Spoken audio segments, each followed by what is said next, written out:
초막절의 마지막 날에, 즉 여덟째 날이 되는 날에 사람들은 열심히 일주일 동안 초막절에 물을 붓고 하나님의 영광이 이 성전에 돌아오기를 간절히 바라고 있었습니다. 그런데 그때 예수님께서는 누구든지 내게로 와서 마시라 라고 말씀하셨죠.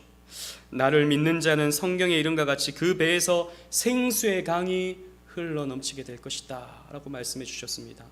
너희들은 저 실로암 목가에서 물을 열심히 기르다가 성전에 부으면서 하나님의 영광이 자기들에게 임하기를 원하고 있지만 그것이 아니다. 성전은 곧 나다 라고 말씀하시면서 나에게 오는 자는 영원히 목마르지 않는 생수를 얻을 수 있다 라고 가르쳐 주셨습니다. 그래서 예수님 자신을 믿을 것을 당시 사람들에게 가르쳐 주신 것이죠. 그리고 사도 요한은 그 생수가 곧 성령임을 가르쳐 주고 있습니다. 예수를 믿지 못하는 사람들에게 필요한 것은 성령의 역사다라고 가르쳐 준 것이죠. 그래서 오늘 본문에서는 이런 예수님의 말씀을 들었던 사람들의 각가지의 반응들이 나타나고 있습니다. 그러면서 예수님의 말씀을 들었던, 예수님의 행적을 보았던 사람들 간에 쟁론이 일어나고 있는 장면을 볼 수가 있습니다. 각기 똑같은 예수님의 말씀을 들었지만 각기 다른 판단들을 하고 있는 것이죠. 이런 논쟁 속에서, 이런 쟁론 속에서 우리가 기억해야 할 성경의 진리의 내용은 무엇인지 오늘 이 시간 함께 상고해 보고자 합니다. 첫 번째로 예수님의 말씀을 들은 사람들의 쟁론을 볼 수 있습니다. 즉 예수님의 생수가 되심에 대한 말씀을 들은 사람들에게는 세 가지의 반응이 나타났습니다. 첫 번째는 예수에 대한 호의가 나타난 것이죠. 어떤 사람들은 예수는 그 선지자다 라고 외쳤습니다. 우리 40절 말씀을 다 같이 한번 읽어보겠습니다. 시작. 이 말씀을 들은 무리 중에서 어떤 사람은 이 사람이 참으로 그 선지자라 하며. 아멘. 예수로부터 직접 가르침을 받은 어떤 사람은 예수를 참으로 그 선지자다라고 하였습니다. 우리가 계속 살폈듯이 그 선지자는 신명기에서 모세가 말했던 나와 같은 선지자를 지칭하는 말입니다. 아마도 모세가 광야에서 반석을 쳐서 생수를 나게 한 것을 사람들이 기억했던 것 같아요. 그래서 예수님도 광야에서 메마른 광야와 같은 삶을 살고 있는 자신들에게 생수를 줄 수 있는 분이라고 여겼던 것 같습니다. 그래서 예수를 참으로 그 선지자라고 말하고 있는 것이죠. 이 사람들은 예수님을 상당히 잘 보았던 사람들입니다. 실제로 예수님은 모세가 예언했던 그 선지자가 맞죠. 나와 같은 선지자가 맞습니다. 하지만 예수님은 모세보다도 훨씬 더 영광스러운 분이시죠. 히브리서 3장 3절은 이렇게 예수님에 대해서 말하고 있습니다. 다 같이 읽어보겠습니다. 시작. 그는 모세보다 더욱 영광을 받을 만한 것이 마치 집 지은 자가 그 집보다 더욱 존귀함 같으니라. 아멘. 모세는요 정말이지 위대한 역사를 나타내 보였던 사람입니다. 홍해를 갈랐죠. 광야에서 물을 냈죠. 하늘에서 만나와 메추라기를 내렸죠. 이런 놀라운 기적을 행했던 사람입니다. 그러나 여러분, 모세는 기적을 나타내는데 쓰임받은 사람일 뿐이었습니다. 그 기적은 누가 행하셨습니까? 하나님이 행하셨습니다. 그 하나님이신 예수님께서 구약시대 때 행하셨던 기적이 바로 그런 기적들이었죠. 그래서 히브리서 기록자는 모세가 이스라엘을 지켜주는 집과 같은 역할을 했다면 예수님은 그 집을 지어준 분이다. 그래서 모세보다 훨씬 더 영광스러운 분이다 라고 말하고 있는 것입니다. 모세는 그래도 하나님께 귀하게 쓰임받은 위대한 지도자였죠. 그래서 예수님 당시 사람들도 모세와 같은 지도자가 나오기를 간절히 바랬던 것입니다. 그래서 자신들을 괴롭히고 있는, 수백 년 동안 괴롭히고 있는 이런 이방 사람들의 압제로부터 벗어나기를, 그래서 모세와 같이 제2의 출애굽을 할 수 있기를 기다리고 있었던 것입니다. 그래서 딱 모세와 같은, 딱 모세 정도의 선지자 혹은 지도자를 기다리고 있었던 것이죠. 그러나 여러분, 모세는 어떤 사람이었습니까? 무리바 무리바에서 하나님의 거룩함을 드러내는데 실패했던 사람이었습니다. 민수기 27장 14절 말씀을 다 같이 보겠습니다. 시작. 이는 신광야에서 회중이 분쟁할 때에 너희가 내 명령을 거역하고 그 물가에서 내 거룩함을 그들의 목전에 나타내지 아니하였음이니라. 이 물은 신광야 가데스의 무리바의 물이니라. 아멘. 우리가 잘 알죠? 하나님은 바위를 명하여 물을 내게 하라고 말씀하셨는데, 모세는 예전 출애굽 초창기 때에 행했던 모습처럼, 그 르비딤의 모습처럼 반석에 반석을 다시 쳐서 물을 내게 했습니다. 그리고 여러 번 쳐서 반석에서 물을 내게 했죠. 하나님의 명령대로 하지 아니하고 흥분한 사람들의 모습을 보면서 자신도 흥분하면서 그런 모습을 나타내 보였던 것입니다. 하나님은 그런 모세에게 너는 나의 거룩함을 드러내지 못했다. 그래서 너는 가나안 땅에 들어가지 못한다 라고 말씀하셨습니다. 왜냐하면 모세는, 만약에 모세가 가나안까지 들어갔다면 어찌하면 마치 하나님처럼 숭배받을 수 있는, 마치 하나님처럼 이렇게 사람들로부터 영광을 받게 되는 그런 모습으로 나아갈 수 있게 되는 위험성이 있었기 때문입니다. 그래서 하나님은 모세를 거두셨죠. 못 가게 하셨습니다. 그러나 우리 예수님께서는 모세와는 비교할 수 없이 영광스러운 분이셨습니다. 그래서 한계가 없는 영혼을 우리에게 주실 수 있는 그런 분임을 우리는 기억해야 한다는 것이죠. 그래서 모세와 같은 지도자다라고 사람들은 하고 있지만, 그것은 상당히 진리에 가까이 온 모습이지만, 그러나 온전히 진리에는 다다르지 못한 모습들입니다. 두 번째 사람들은요, 믿음에 굉장히 근접한 사람들입니다.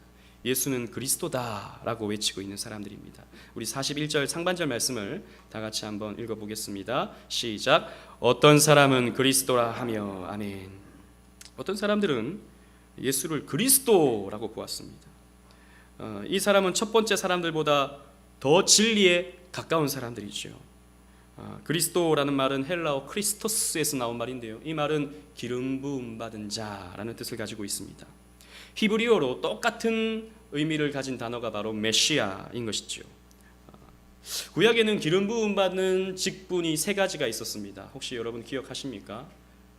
세 가지의 직분이 있는데, 첫 번째는 왕, 선지자, 제사장, 이 세 가지의 직분이 기름 부음 받는 직분이었습니다.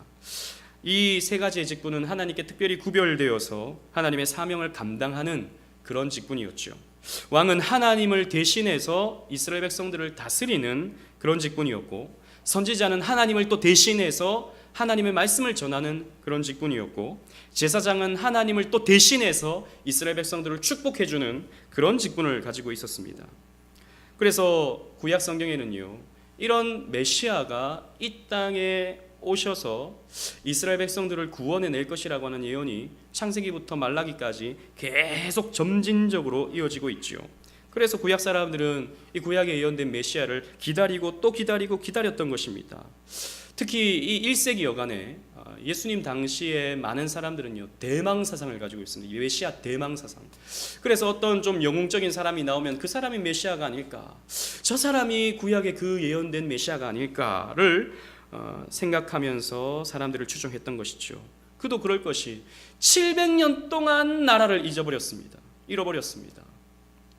우리나라는 36년 동안 나라를 잃어버렸는데, 이스라엘 백성들은 바벨론 포로로 끌려가면서 바벨론에게 나라를 잃고, 페르시아에게 나라를 잃고, 헬라의 나라를 잃고, 로마에게 나라를 잃은, 그러니까 자기들이 뭐 자신들의 뜻대로 할 수 있는 것이 아무것도 없는 시절을 700여 년 동안 보냈습니다.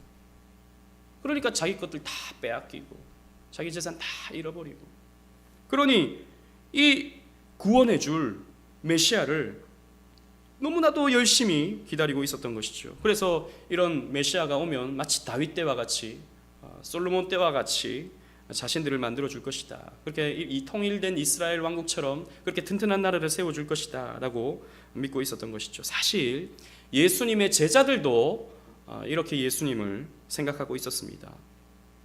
예수님 제자 중에는 셀로딘들이 있죠. 셀로딘 시몬. 이 셀로딘이란 말이 바로 시카리오스라는 말인데 사실 독립운동을 위한 테러리스트와 같은 사람들이었습니다.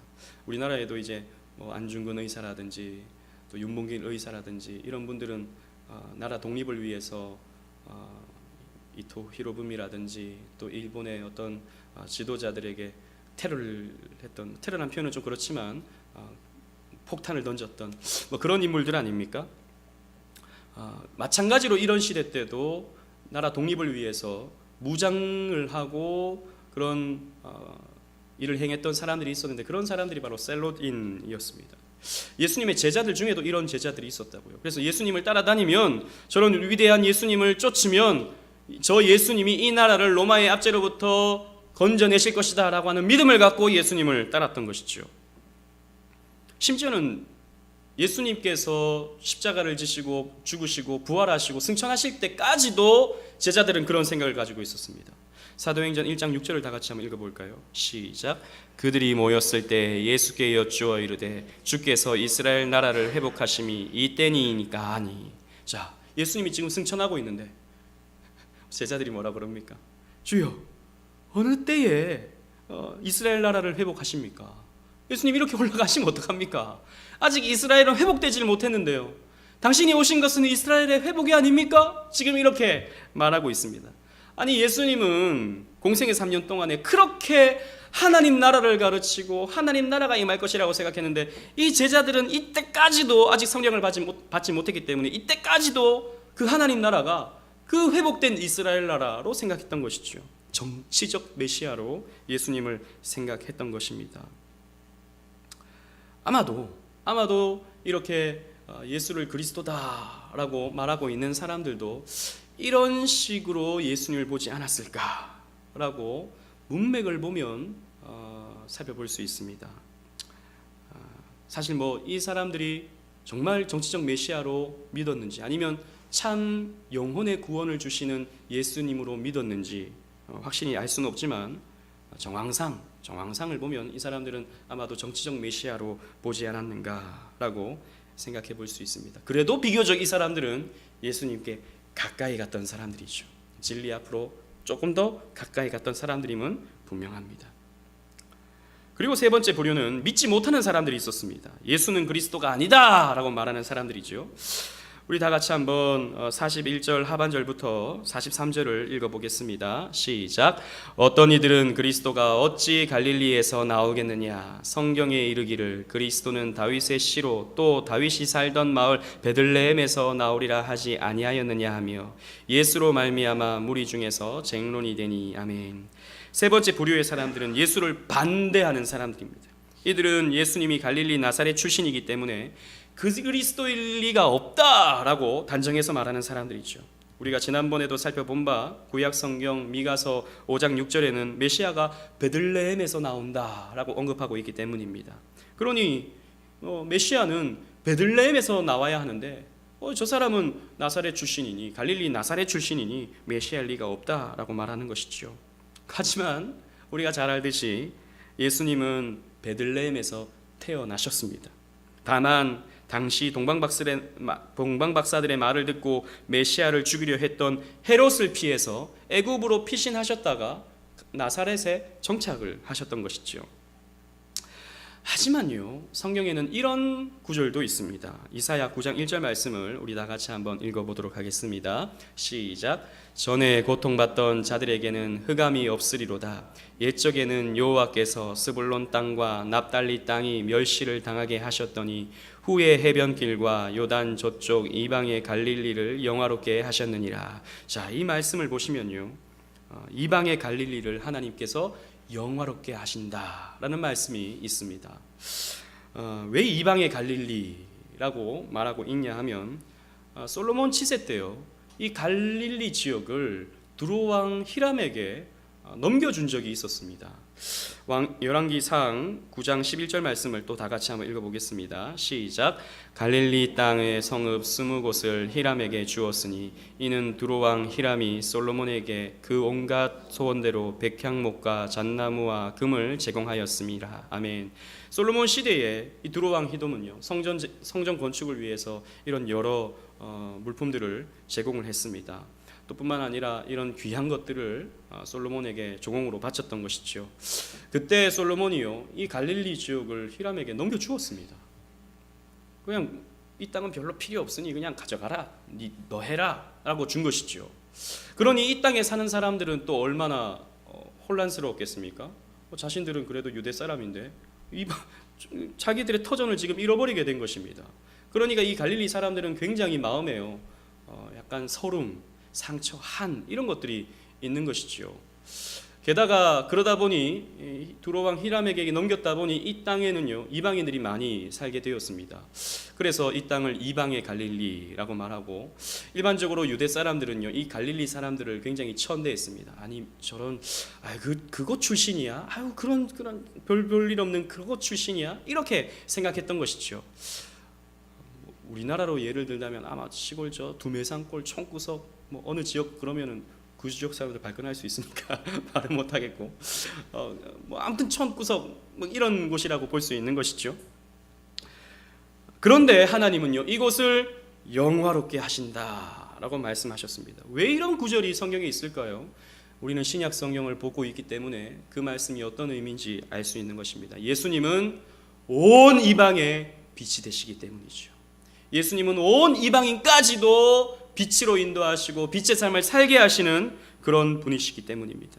아무튼 이 세 번째 사람들은요, 자신의 제한된 지식과 편견으로 예수님을 반대하고 있습니다. 오늘날 자신들의 제한된 지식을 가지고 예수님을 반대하는 사람들이 있죠. 특별히 오늘날의 시대는 과학주의의 시대다 보니까 과학의 눈으로 보면 성경을 믿을 수가 없죠. 여러분, 예수님이 동정녀 탄생하셨다, 이걸 어떻게 과학으로 설명할 수 있겠습니까?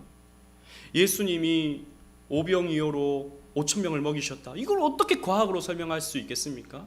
예수님이 죽었다가 다시 살아나셨다, 이것을 어떻게 합리적으로 논리적으로 설명할 수 있겠습니까? 그런데 오늘날에는 과학으로 설명되지 않으면 그런 게 어딨냐, 증명해봐라, 이런 식으로 말하는 것이죠. 자신들의 제한된 지식과 어떤 편견이 강하게 자리 잡고 있으면 예수님을 믿기가 쉽지 않은 것입니다. 그래서 예수님을 반대하는 것이죠. 그런데 이렇게 예수님의 말씀을 들었던 사람들만 논쟁이 있었던 것이 아닙니다. 산헤드린 공회원들 중에서도 예수님에 대한 쟁론이 있음을 우리는 볼 수 있습니다. 여러분, 산헤드린 공회라고 하는 이 공회는요, 유대 최고 결정기관입니다. 그래서 입법, 행정, 사법까지 다 총괄하는 최고의 권위를 가진 공회였습니다. 물론 행정적 통치는 로마가 와서 분봉왕을 세우든지 아니면 총독이 와서 다스리는 시스템이었지만, 그러나 나름대로 유대인들의 전통과 나름 유대인들의 생활 모습들을 자치적으로 이루어갈 수 있도록 이런 산헤드린 공회원을 세워줬던 것이죠. 그래서 산헤드린 공회원들을 중심으로 해서 나름대로 유대교 신앙과 자신들의 삶의 모든 부분들을 이루어간 것을 우리는 성경을 통해서 볼 수 있습니다. 당시 창설 당시에는요, 원로원이라고 부르기도 했습니다. 그리스에도 로마에도 원로원들이 있어서 오늘날의 국회와 같은 그런 역할들을 했던 것이죠. 당시 이 유대에도 이 산헤드린 공회원을 원로원이라고 불렀던 것이죠. 아무튼 유대의 나름대로의 지도자들, 대제사장들 혹은 바리새인들, 이런 사람들이 구성원이었습니다. 당시 이 산헤드린 공회의 가장 큰 이슈는 예수에 대한 것이었죠. 예수님은 모든 질서를, 기존에 갖고 있던 이 유대인들의 질서를 다 이렇게 바로잡으려고 했었기 때문입니다. 그러니 눈에 가시가 되어서 어떻게 하면 산헤드린 공회는 예수님을 잡을까를 고민하고 있었던 것입니다. 그런데 이들도 여러 가지의 반응들이 나타납니다. 세 가지의 반응이 나타나는데 첫 번째는 유보적 긍정이 나타납니다. 즉 긍정은 긍정하는데 모르겠다 하지만 좀 괜찮은 것 같다라고 하는 입장에 서 있는 것이죠. 어떤 입장입니까? 예수의 가르침은 이제껏 없던 놀라운 가르침이다 라고 하는 입장이 있었습니다. 44절로 46절 말씀을 다 같이 한번 읽어보겠습니다. 시작. 그 중에는 그를 잡고자 하는 자들도 있으나 손을 대는 자가 없었더라. 아랫사람들이 대제사장들과 바리새인들에게로 오니 그들이 묻되 어찌하여 잡아오지 아니하였느냐. 아랫사람들이 대답하되 그 사람이 말하는 것처럼 말한 사람은 이때까지 없었나이다 하니. 아멘. 예수가 성전에서 사람들을 가르친다라고 하는 소식이 들리자 당시에 이 산헤드린 공회원들은 사람들을 보내어서 예수를 잡아오라고 명령을 내렸습니다. 그러나 그들은 예수님을 잡을 수가 없었습니다. 우리가 지난번 말씀에서 나누었던 것처럼 아직 예수님의 때가 이르지 않았기 때문이죠. 그래서 당시 권력자들은 왜 잡아오지 않았느냐라고 이렇게 추궁하였습니다. 그러자 밑에 하솔이 이렇게 말합니다. 그 사람이 말하는 것처럼 말한 사람은 이때까지 없었습니다. 제가 그 말 들어봤는데요. 잡으려고 내가 그 예수 앞으로 갔는데요. 그 가르침을 들어보니까 신비롭던데요. 와, 권위 있던데요. 이렇게 말하고 있는 것이죠. 예수님의 말씀에 감화가 되어버린 것입니다. 그렇다고 해서 이 사람들이 예수님을 믿게 되었다 이런 것은 아니었을 것입니다. 그러나 분명 이들은 예수님을 다소 긍정하고 있는 것이죠. 긍정적으로 예수님을 보고 있는 것입니다. 또 두 번째는요, 적극적으로 반대하는 사람들이 있었습니다. 예수를 따르는 자는 저주를 받는 자다라고 말하는 부류가 있습니다. 우리 47절로 49절 말씀을 다 같이 읽어보겠습니다. 시작. 바리새인들이 대답하되 너희도 미혹되었느냐? 당국자들이나 바리새인 중에 그를 믿는 자가 있느냐? 율법을 알지 못하는 이 무리는 저주를 받은 자로다. 아멘. 예수님의 말씀에 감화를 받은 자들에게 바리새인들은 호통을 치고 있습니다. 너희도 미혹되었느냐라고 말입니다. 그리고 혹시 당국자들 즉 산헤드린 공회원들이나 바리새인 중에서 예수를 믿는 자가 있느냐라고 물어보고 있습니다. 그런 불순분자가 있다면, 그런 배신자가 있다면 예수의 가르침이 더 이상 퍼지지 않도록 몰아내거나 아니면 가둬버리거나 하겠다라고 하는 것이죠. 그러면서 예수를 따르는 자들을 율법을 알지 못하는 자로 폄훼하고 있습니다. 왜냐하면 예수가 율법을 어겼다라고 생각하고 있기 때문이죠. 특히 안식일에 병을 고치고 자리를 들고 가라라고 하셨던 예수님의 그런 말씀들이 결정적인 문제가 된 듯합니다. 그러니 이렇게 율법을 모르는 자를 쫓아다니고 있는 너희들도 율법을 모르는 자다. 너희들은 저주를 받는 자다라고 말하고 있습니다. 그러나 이 사람의 말은 굉장히 위험성을 담고 있죠. 바리새인이 사용하고 있는 이 무리가 있느냐라고 하는 이 무리, 믿는 자가 있느냐라고 하는 말의 헬라를 보면요, 이 무리가 있느냐, 그리고 이 무리는 라고 하는 이 표현이 있죠. 이 말은요, 땅의 사람들이라는 말을 지금 우리 성경에는 의역을 하여서 이 무리라고 표현하고 있는데 원어를 보면 땅의 무리가 있느냐라고 이렇게 말하고 있는 것입니다. 이 사람들은 이런 표현은요, 이 사람들의 율법의 규정과 바리새 전통을 세밀하게 준수하지 못하는 일반적인 유대인들을 경멸하면서 표현하고 있는 그런 단어입니다. 굉장히 그냥 일반 사람들, 세밀하게 율법을 알지 못하는 사람들을 땅의 사람들이라고 말하면서 오늘날로 치자면 예전에 정치인이 일반 국민들을 개돼지라고 하는 그런 표현을 사용해서 물의를 일으킨 적이 있지 않습니까? 마치 그런 표현처럼 지금 이렇게 사용하고 있는 것입니다. 율법을 알지 못하는 이 무리, 땅의 사람들, 별 볼 일 없는 사람들, 이렇게 지금 표현하고 있는 것이죠. 여러분, 율법을 잘 알지 못하면, 세세하게 알지 못하면 그렇게 무시해도 되는 것입니까? 그렇게 폄훼해도 되는 것입니까? 그러면 대부분의 유대 사람들은 저주를 받은 사람들입니까? 그러니까 이 지금 바리새인은요, 선민의식에 굉장히 사로잡힌 사람입니다. 자기만 옳고 자기만 바르고 자기만 신앙생활을 잘하고 있다라고 하는 착각을 하고 있는 사람이죠. 이런 사람은 예수님을 지금 적극적으로 반대하고 있는 것입니다. 예수를 믿는 자는 저주받는 사람이다 라고 말하고 있는 것입니다. 여러분, 때로는요, 우리가 예수를 잘 믿고 있는 개혁주의 신앙을 가졌다라고 하는 것이 우리에게는 자부심이 될 수 있습니다. 그러나 여러분, 그게요, 어찌하면 우리의 신앙에 큰 걸림돌이 될 수 있습니다. 일반적인 복음주의 교회를 다니는 사람들, 일반적인 대형교회를 다니는 사람들, 혹은 약간의 그런 신비를 추구하는 사람들, 순복음교회를 다니는 사람들, 그런 사람들을 우리가 마치 우리는 개혁주의고, 그래서 우리는 좀 고차원적이고, 그 사람들은 마치 천하고 조금 유치한 신앙을 가졌고, 이렇게 생각하면요, 위험할 수 있습니다.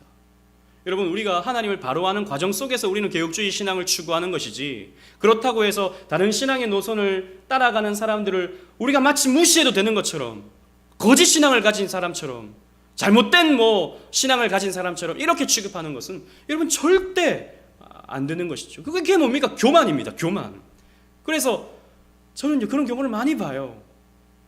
아주 존경받는 그런 교회를 다니고 있는 사람은 마치 자기 신앙이 마치 존경받는 신앙을 가진 것처럼 착각하는 사람이 있습니다. 아닙니다, 여러분. 저는 우리가 신령한 지식을 갖고 있다 하더라도 정말이지 눈물로 기도하고 2시간, 3시간 정말이지 하나님을 위해서 무릎으로 기도하고 있는 그런 사람과 신앙을 비교해 본다면 우리의 신앙이 더 낫다고 결코 말할 수 없는 것이죠. 절대 여러분, 우리가 신앙에 있어서는 겸손해야 됩니다. 이 바리새인은요, 자신이 가지고 있는 이 바리새파, 그리고 이 율법적 지식으로 너무나도 고무되어서 그런 지식이 없는 사람들을 마치 낮추어서 폄훼하고 비판하고 오히려 저주받을 자다라고 말하고 있는데 상당히 위험한 입장인 것이죠. 그런 신앙으로는 결코 하나님이 기뻐하시는 신앙을 가질 수 없는 것입니다. 그리고 마지막으로 이 산헤드린 공회원 중에서는요, 소극적으로 지지하는 사람이 있었습니다. 듣고 보기 전에 심판하지 마라 라고 말하는 사람이 있었던 것이죠. 우리 50절로 52절 말씀을 다 같이 한번 읽어보도록 하겠습니다. 시작. 그 중에 한 사람 곧 전에 예수께 왔던 니고데모가 그들에게 말하되 우리 율법은 사람의 말을 듣고 그 행한 것을 알기 전에 심판하느냐. 그들이 대답하여 이르되 너도 갈릴리에서 왔느냐. 찾아보라. 갈릴리에서는 선지자가 나지 못하느니라 하였더라. 아멘. 이 바리새인의 말을 듣고 산헤드린 공회원이었던 니고데모가 이렇게 말합니다. 우리 이 니고데모에 대해서는 우리 요한복음 3장에서 살펴보았죠. 예수님께 나와 거듭남에 대해서 가르침을 받았던 바리새인이었습니다. 니고데모는 우리 율법은 사람의 말을 듣고 그 행한 것을 알기 전에 심판하느냐라고 이렇게 항변했습니다.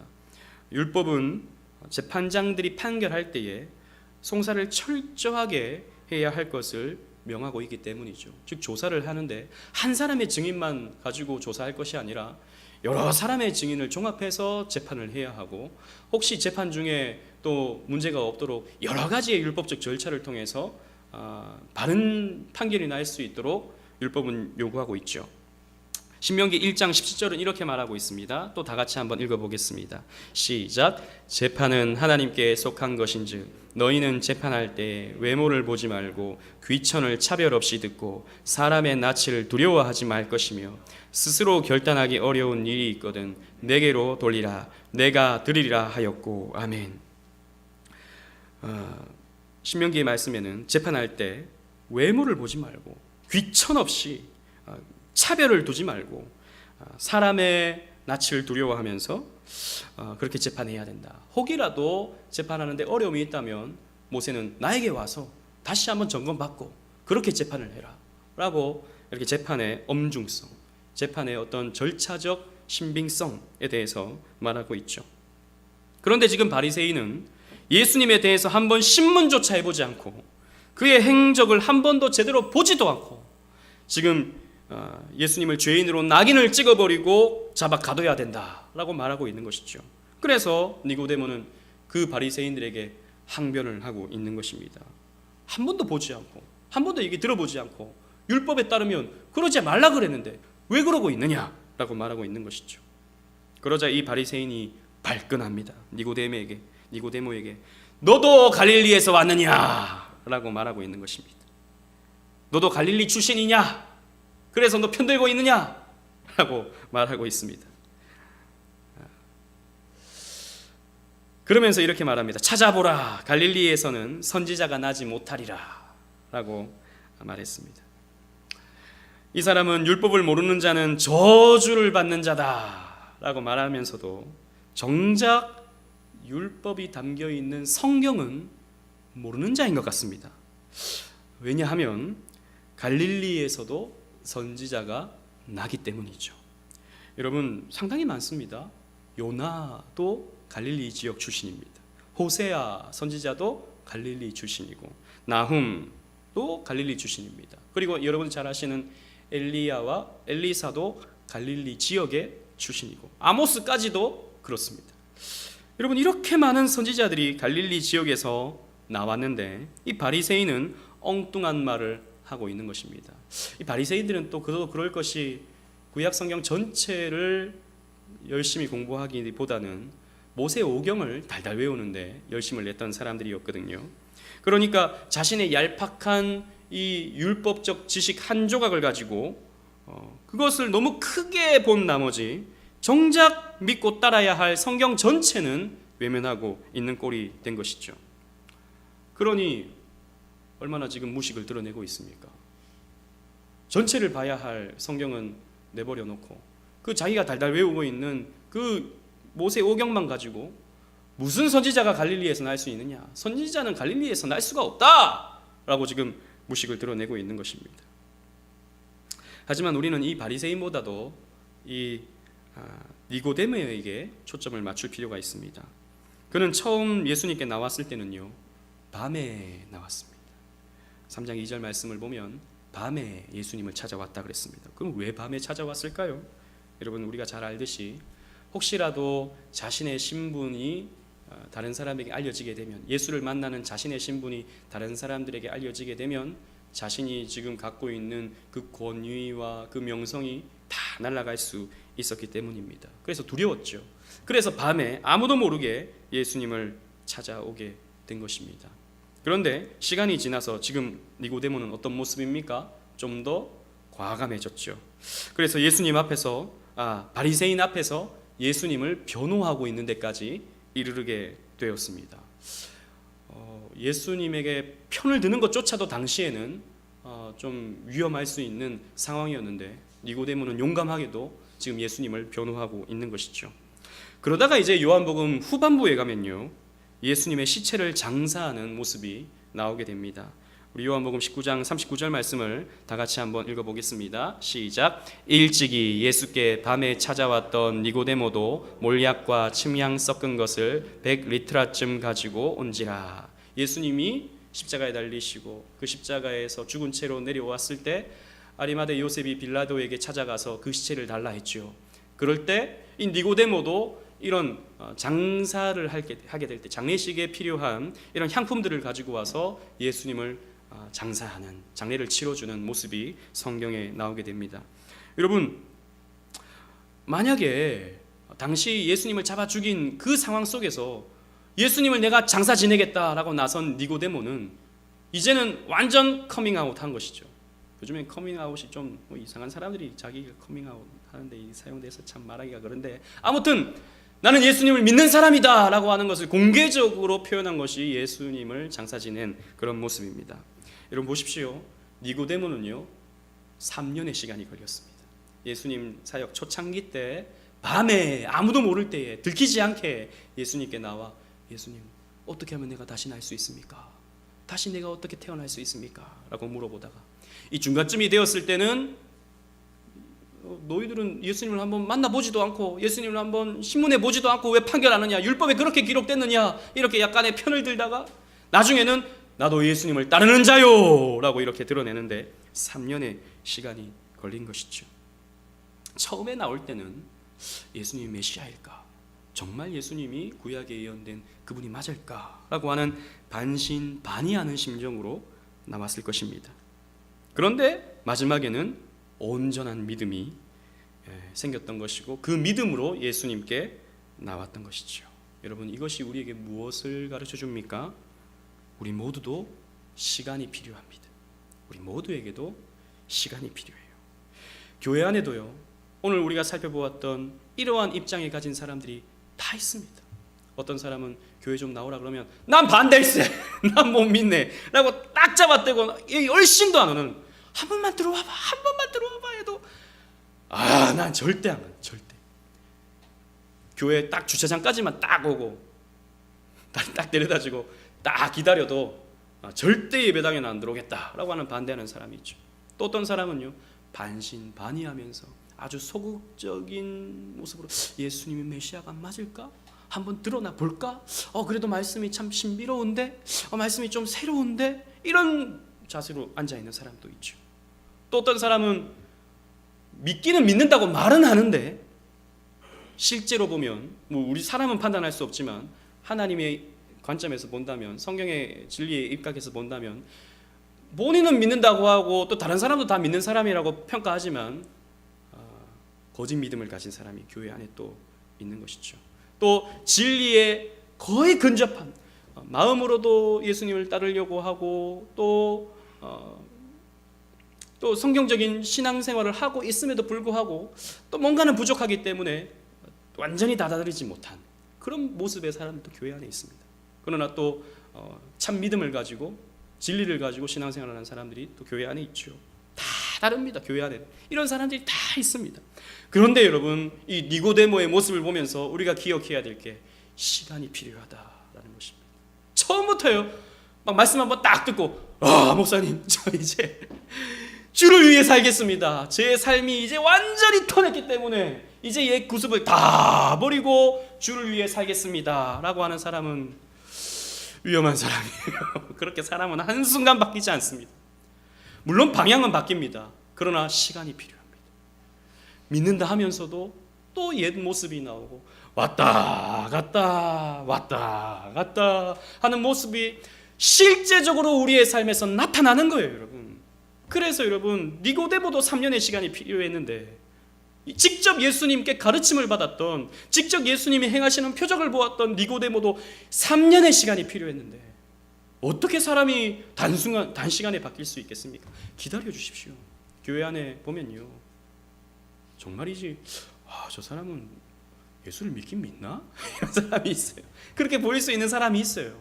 시간이 필요합니다. 기다려 줍시다. 또 어떤 사람은 어쩔 때는 막 열심히 하다가 어쩔 때는 또 차갑다가 왔다 갔다 하는 사람이 있어요. 기다려 줍시다. 시간이 필요해요. 성령께서 그 사람을 이끌어 주실 것입니다. 중요한 것은 말씀 앞으로 나오게 하는 데까지 우리는 최선을 다해서 이끌어주고 또 밀어주고 또 칭찬해주고 격려해주고 세워주고 하는 모습들이 우리에게 필요한 것이죠. 그러기에 우리는요, 신앙생활에서 이런 배려가 필요합니다. 배려가 필요합니다. 사랑하는 오직은혜 교회 성도 여러분, 오늘 본문에는 예수님의 말씀을 들었던 사람들의 쟁론, 사내들인 공회원들의 쟁론이 그려지고 있습니다. 사람들은 각자 다르게 예수님을 판단하고 있습니다. 그래서 누구는 예수를 따르고 누구는 예수를 반대합니다. 예수를 따른다는 사람들 중에도 다양한 관점에서 다양한 입장에서 따르고 있습니다. 사실 이 문제는요, 지난 2000년 기독교 역사 속에서 계속 반복되어져 왔던 것들입니다. 그래서 각자 다른 입장에서 예수를 믿기 때문에 교파도 다양하게 있죠. 장로교, 침례교, 성결교, 오순절, 각자 다 다른 입장에서 예수를 믿고 따르고 있습니다. 다른 사람은 제쳐놓고 이 말씀을 우리 스스로에게 적용해 볼 필요가 있습니다. 여러분들은 이러한 다양한 입장 중에 어떤 입장이십니까? 우리는 우리 스스로에게 솔직해져야 됩니다. 나는 어떤 사람인가? 나는 어떤 믿음을 가지고 있는가? 그래도 이 자리에 나오신 분들은, 수요예배까지 나오시는 분들은 그래도 어느 정도 믿음과 진리에 굉장히 근접하신 분이거나 진리를 가지고 있는 분이실 것입니다. 그러나 개개인의 속은 여러분들이 아실 것입니다. 목사도 알 수 없고 또 옆에 사람도 알 수 없고 배우자도 알 수 없습니다. 하나님과 여러분 스스로만 알 수 있는 것입니다. 하지만 우리는요, 이 질문 앞에 우리는 늘 서야 됩니다. 나는 예수를 어떻게 믿는가?